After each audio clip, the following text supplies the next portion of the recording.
Good morning, Gamecock fans. JC Shurburtt here with coffee on Thursday, January 23rd. Hope all of you are doing as well as you can. Hope those of you in the low country and Midlands of South Carolina and elsewhere around the South that got the snow enjoyed, if you had the day off, and stayed safe and warm and all that happy stuff. Uh, Gonna start off with basketball. No sense not talking about it, no sense avoiding it. Very tough pill to swallow last night at the end of that game. This has happened before. It happened with number one Auburn. Now it's happened with number five Florida, where the Gamecocks played really, really hard and had some moments where they had the game and it just slipped away at the end. It's unfortunate. Missed free throw at the end again.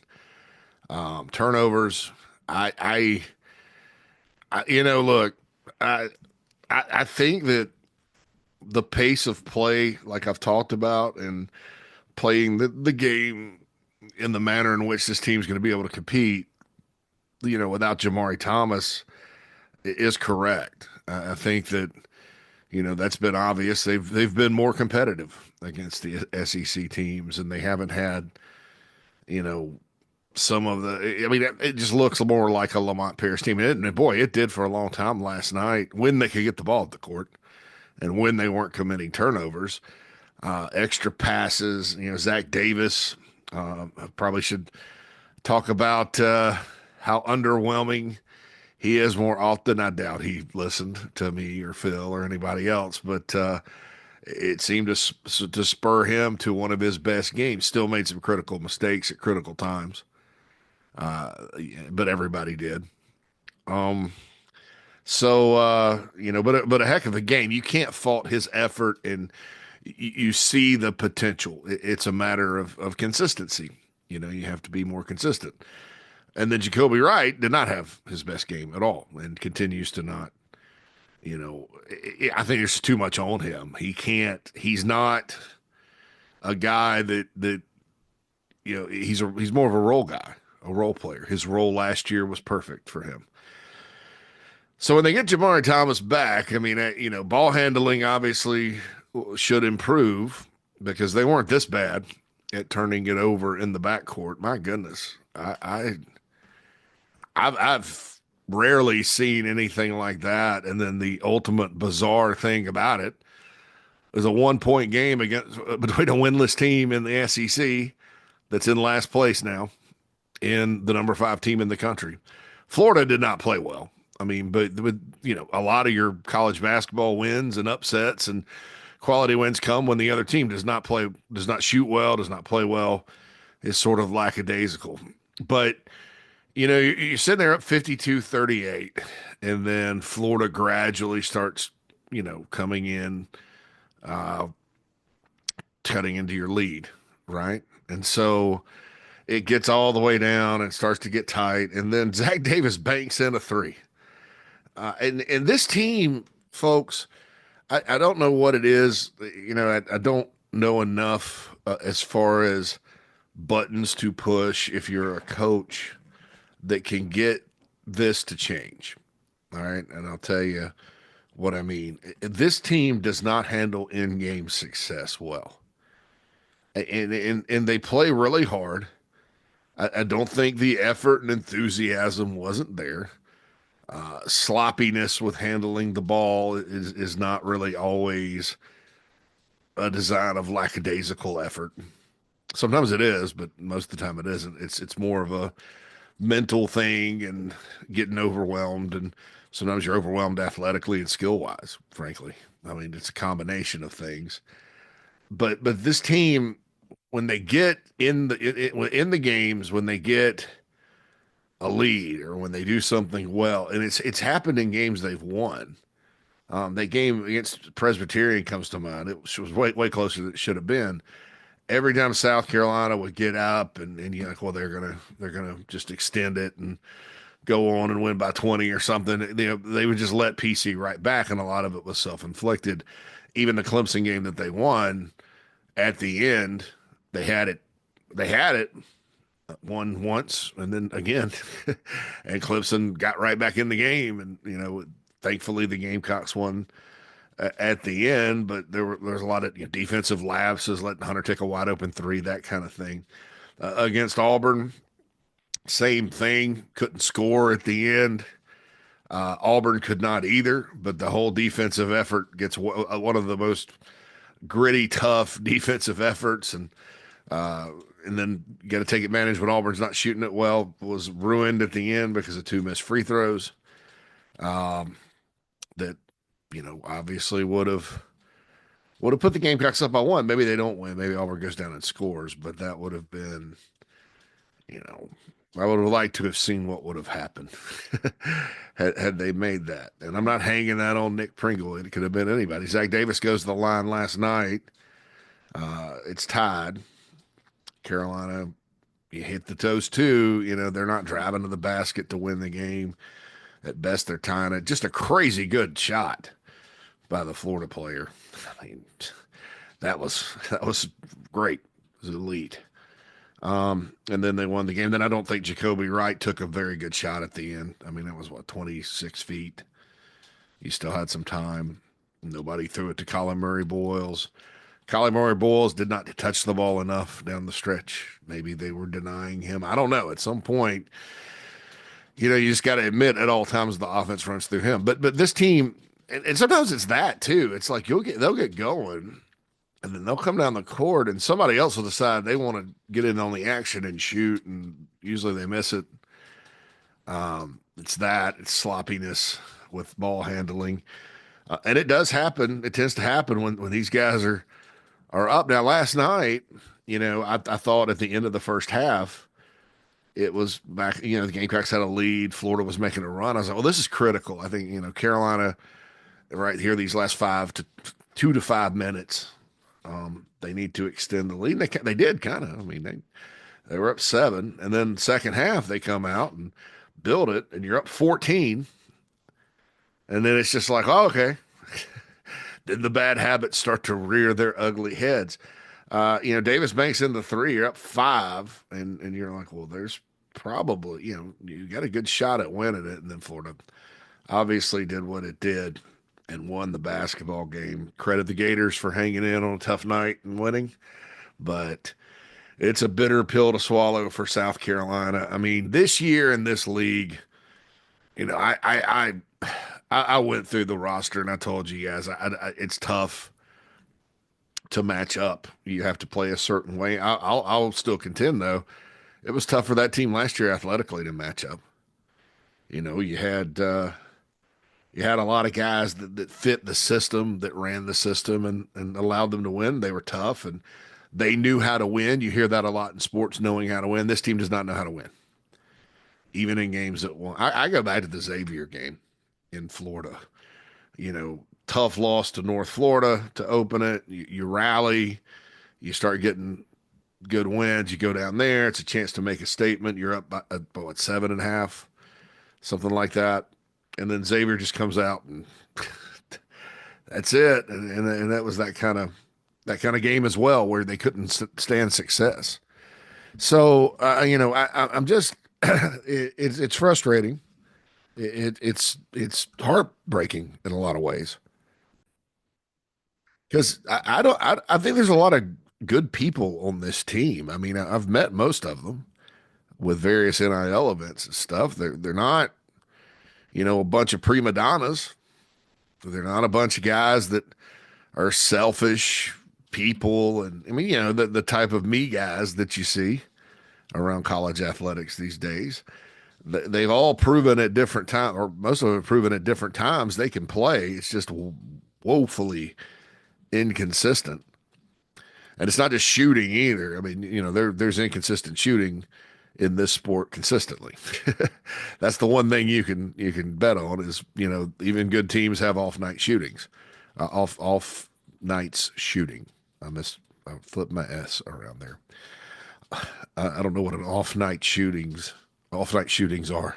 That sounds bad, but even the best teams have those. Okay, so it's not just that; it's turnovers, it's defensive lapses, it's a lot of different things. And that, you know, it's just happening to this team. And when you play good teams with a lot of talent that know how to win, you're going to lose if you do those things. I mean, South Carolina yesterday in the first half at one point, I think Florida had 6 straight points off of throw them the ball, let them drive down on a fast break and score. Okay. If just two of those don't happen, you win the game. And last night was the worst I've seen. I mean, this has been happening. The turnovers obviously been happening quite a bit at Vandy. It wasn't just a bunch of steals in the backcourt. Florida went to the press. South Carolina had no idea how to handle it. None. So I don't know. And then that obviously that tape's going out to everybody. So if the team's in trouble against South Carolina, they're going to throw a press out at them and see if you can break it. And Gamecocks obviously couldn't. But it's frustrating. It's sad. It's not. I saw Trey Kelly put something on X. He's a former Gamecock point guard. Talked about how Lamont Paris is a really good coach, and I agree with him. I don't necessarily think, and I know that there's half of you are going to disagree with me because that's what we do in college sports. We blame the coaches, right? I get it. You think, well, why did he just design something to break the press? Well, he did. I mean, in theory, in basketball, though, just like in football, you got to execute it. The players have to execute it. And the players in basketball, like in a press break situation, there's got to be some awareness. There was no awareness last night. Court awareness, is that something? Is that a basketball term? There was very little court awareness last night with those presses by several. Even Morris Ugasuk's doing some really nice things, right? Shooting. He's improved a whole lot. Not strong on the press. Jacoby Wright, I've mentioned. Zach Davis bounce passing into bounds on a Mike Wise, who was calling the game with my friend Mike Morgan. Mike Morgan called a really good game, by the way. Hats off to him. He'll be on. We'll have a JC and Morgan later, and he'll be on, I think, the show later. Not positive, but pretty much. No, he's not on the show because we're doing JC and Morgan like actually during the morning show because of the schedule this week. However, Mike Wise, who works with him, who did coach, Zach throws a bounce pass in under, on the Gamecock side of the court, end of the court, not side of the court. And it gets stolen. And he's like, I'm not a big fan of that. Well, I'm not either. Get the ball in the air. Just throw it down. Throw it all. Bounce passes with that bunch last night. And the way the ball handling and all that, it was tough. But little things like that with players executing or what doesn't. I'm not necessarily buying the coaching thing. Fundamentally, you work on fundamentals all the time. I don't know that it looks like it when you're playing a team and you can't bring it up the court, but that was such a rare game. I mean, just, you watch. I mean, if you ran a highlight reel of Florida stealing the ball and scoring and the Gamecocks trying to handle the press, you'd have thought Florida blew them out of the gym and it was a 1-point game.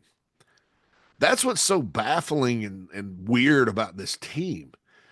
Because the SEC is so good, and you get the feeling when you look at an 0-6 record, 10-9 overall, and you lost to North Florida, and you get the feel this team's just not very good. And I don't think it is. I don't think it is, especially in the context of the teams they have to play this year. If they were in another league, this team would win some games, most likely. But I don't care who you're playing against. You can't get the ball taken away like that and throw it away and turn it over. You're going to lose to some teams that are not even as good as you if you do that. However, you look at that, you get the sense it's about, but, if you think about this, folks, if you'd have won the Vandy game, the Auburn game, and then this game last night, that's 2 top 5 wins. Those 2 teams are high in the net. Vandy would have won a quad 1 win. South Carolina is probably on the bubble right now. if you just hit your free throws, if you just don't turn it over 25 times, if just twice or three times you don't let them steal it and drive down the court and score, you are on the NCAA tournament bubble with 12 conference games left in January. And I know that, or I feel that. And at least on the bubble, they may be in Lenardi's projections because Oklahoma beat Carolina and Lenardi put them in. And they're not even a Dayton team. They're the last four buys, so they would not have to go to Dayton. They're 1-5 or 1-5 in the league. I don't know what they did. I don't know what the Oklahoma score was last night, but yeah, that's how tough the SEC is. So where do they go from here? All right. So I mentioned Jamari Thomas, and like I said, if they can bring Jamari back, if Jamari comes back, Oklahoma was off this week, by the way. So Jamari comes back, and they do think he can get in or get back maybe by next Tuesday. Who do they play at? Georgia.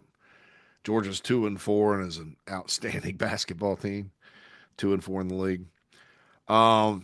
You can get him back. He's got to play within the confines of the system.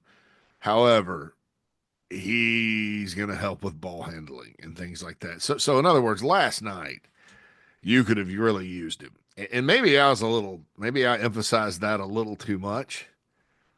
About they're better off. I don't know that I came out and said they're better off without him. I think in certain games, had he done certain things he's been doing, the game's not close because he's kind of forcing the issue and getting driving inside, getting blocked, trying to be the catalyst. And this team's obviously at its best when the offense runs through Colin Murray Boyles. That's just a fact of life. It makes everybody else better. I do want to point out Colin Murray Boyles, his assist last night, career high. I think he had 8. I mean, that's unprecedented, really, for a big guy. And they were talking, Mike were talking on the broadcast about how that's what the scouts love about him. I mean, Mike Morgan talked to a scout at the game and said he does everything very, very well at a high level. ESPN had a graphic. They project him 19th first round overall. But, last night, 8 assists. I mean, his passing game is good. You could build off that. Big men passing that's something not all the big guys can do. And so the offense definitely has to run through him and not Jamari Thomas when he comes back. You got to just make sure you get in and start working it. And for God's sake, at the end of games, he needs to touch the ball. I don't know what the issue is there. I'm just it's shocking to me. Will Richard was the one with the diving layup. What a player! 22 points for the Gators, by the way, banked it in. So like I said about the desperation. 3 at the end. I don't know that I think they could have gotten it a little bit further in, but court awareness, man, court awareness. You got to be more aware. So the keys moving forward, get Thomas back. Hopefully he plays within the system. Let the offense go through Colin Murray Boyles. Have better court awareness, i.e., stop turning the dang ball over. And you never know what can happen. I was kind of playing around with some numbers, and for South Carolina to get to the NIT, they're going to have to play 500 ball, for the rest of the, I guess, regular season here. So that's not going to be easy, but that would give them a 16-15 record, probably. Yeah. So, and the reason I say that, you're not depending on a committee necessarily these days for the NIT, and that's a good thing. Frank Martin, went to 2 postseasons in however many years, 10 years he was at South Carolina. He probably would have gone to 8 had this rule been into place. I thought the NIT lost a ton of its luster when the NCAA and all its genius decided to give all the group of five regular season or, non-power conference regular season champions a bid. And it became kind of like the mid-major invitational. Good teams from power conferences were just getting left at home. Nobody wants to play in the CBI. And so, you know, does the NIT matter? No. Is the NIT better than having a losing season and putting a disastrous record up on the board? Yes. I think that if you look at how things have gone so far, getting the NIT would be good. And so the rules state this, that it's the next two power conference teams in the standings. So in other words, and in basketball, everybody plays everybody. So using the standings is not. I mean, it is imbalanced in the sense that some teams you got to play twice. Play everybody twice. However, it's a lot closer than football. So in other words, if the SEC gets 12 in, the Gamecocks can find a way to get to 13th, 14th in the league, then hey, they can get an NIT bid, and it's automatic. That to me right now, with how things are going, would be a nice uh, sigh of relief for the program. I think that you get a couple extra games. Everybody's not feeling so bad about last year or this year, and you move forward. All right, so the women's game, we had the news break on the air yesterday, has been moved to 5 p.m. Friday because of weather. I'm thinking it's probably more because of what happened in Baton Rouge. Baton Rouge got a bunch of snow. They were sending out things on X that had Tiger Stadium snowed in and things of that nature. So we'll see sort of what happens there. But certainly college game day is not coming. But like I said yesterday, it's not going to be the last time. College game day is in Columbia, South Carolina for a women's basketball game. All right, football players spotlight today. And I got a request from Clint, who listens to Coffee. Shout out, Clint. Loves recruiting, to talk a little bit about recruits for 2026, sort of spotlighting them. And we'll get that rolling pretty soon. Maybe here, maybe on the show, probably here. But Kelvin Hunter is our spotlight player going through the second year players from that 2024 class. Safety nickel out of West Florence High School. Highly touted 4-star recruit that came to the Gamecocks. I remember the day they offered him as a freshman at camp. Tori and Gray liked him from the beginning, and by the time the rest of the country found out about him, he had a big old long offer sheet. He's from West Florence High School, coached by Jody Jenneret over there. It's not South Florence, it's West Florence. There's a difference if you know people from Florence. I thought when he played this year, especially early, he looked pretty good, especially in run support. He's a big kid, 6 foot, 202 pounds. Had 6 tackles, 5 solo, and a tackle for loss during the season. Big tackle for loss against Kentucky. Had some nice plays in other games this year. I'm looking at his bio, I thought he played against LSU. Kentucky, Akron, Wofford is what they listed. Maybe that was someone else. But I remember the tackle for loss against Kentucky. He was kind of that nickel spot. He and Jalua Solomon were behind Kilgore. Kilgore rarely came off the field this past year. So, what does he need to do to kind of get on the field next season? And this is one of those situations where a lot depends on what happens, at safety. Do they move, and mainly do they move Jelon Kilgore back to kind of start in place of Nick Emanware? And then that opens up nickel, and then you have some competition there. And you could do a safety, you could do a corner. Where does Brandon Cisse fit in and all that? Will he be a nickel? Where does everybody play? And I've said before, every time I have an opinion on it, I end up being wrong.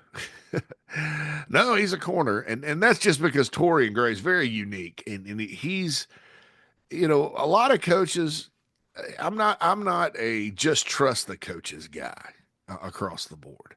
I've seen coaches here play players that are not as good as their backups, and I've seen it a lot through the years. A lot more. Let me back up. I don't want to say a lot. A lot more than you think. And everybody has seen it at times. With this staff, not so much. As far as like, yeah, I haven't. There's nobody I've really had a huge problem with. Through the years, especially this past year and in 2023. Even that was a losing season. So you may think there were some opinions like that, but no, I mean, things like I could have made a case for Josh Simon getting more targets than Trey Knox. Yeah. But that's not, something egregious where you have a guy on the field that you're like, man, this guy's a huge liability. And it happens all over the place. Coaches aren't infallible. They make the best decisions they can, just like everybody. So I'm not like a huge guy that I guess all the time wants all the backups to play and all that. I do believe, that I'm not a guy that's blanket, trust the coaches, right? On all things, right? There's some things when a coach has a track record, though, like Torian Gray, that the best advice is shut up and let him work. And that's exactly what I do, and I've never had a problem with anybody that he sends out there and plays. Have there been guys that haven't cut it and not been good and been liability and they've had to kind of, replace him or move him back? Yeah, no, but nobody bats 1,000 right off the bat in college football. There's always changes to the lineup, but as far as like slotting guys in certain spots, he and Clayton White are pretty much spot on. There was a little bit of an issue with the nickel position in 23, and they fixed it at the end. So and that's my whole thing about the Kilgore move is okay. So a couple of years ago, part of the defensive struggles, especially like mid-year when Mississippi State lit them up and Florida came back and that the most costly loss of the season against a not so good Gators team. I mean, the breakdowns back there, right? And they once they kind of switched it up and said, all right, well, this is going to be our nickel. That it started working better. That and the 3-man front. And so, that's my question about Kilgore. If you move him back, he's certainly capable. But are you kind of going back to the same like, well, he's really a nickel, and are you upsetting the apple cart, so to speak, would be my question. But Kelvin Hunter factors in there. I think a projection for this guy, at least going to be on special teams. I think he's very good at run support. He's very physical, and was on the field this year and was at high school. I mean, the guy will take your head off. So he's kind of in the mold of some of the heavy tackling safeties the Gamecocks have had through the years, whether that's Rashad Faison, whether that's Tony Watkins from back in the day. He's a bone cruncher. Antonio, one thing about Antonio Allen, who played, those of you that are younger in like 2011 ish, he could hit. Darren Stewart was a good tackler. That spur position in Ellis Johnson's defense, those guys not only were pretty good in coverage, they'd hit you. So that's kind of what he is. I think that depending on where he's in the mix, is he back? Is he back at safety? Is he a nickel? That's going to determine his playing time when it comes to non-special teams roles. But I have a lot of confidence in Hunter, in-state player. Like I said, highly touted from Florence. His future's bright. I just don't know with the guys they've got coming back in the secondary, and then you basically have one job open back there, and that's Nick Eamon-Warre's position. And there's probably a half dozen options to fill it. Okay, there's a lot of different scenarios that you could run through to fill that spot. So I can't say he'll start. Right, I'm leaning towards probably not a starter in his second year. Now in 2026, his third year, yeah, probably. He's really good.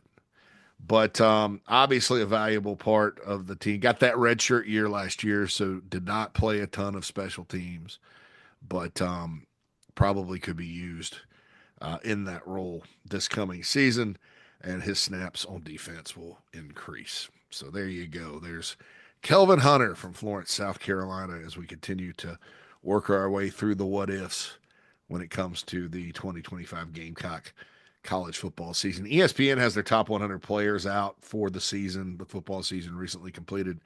I got the top five written down: Travis Hunter, Ashton Genty, Cam Ward, Cam Scattaboo. I may have ranked him number one. Probably not. I think Travis Hunter deserved all he got.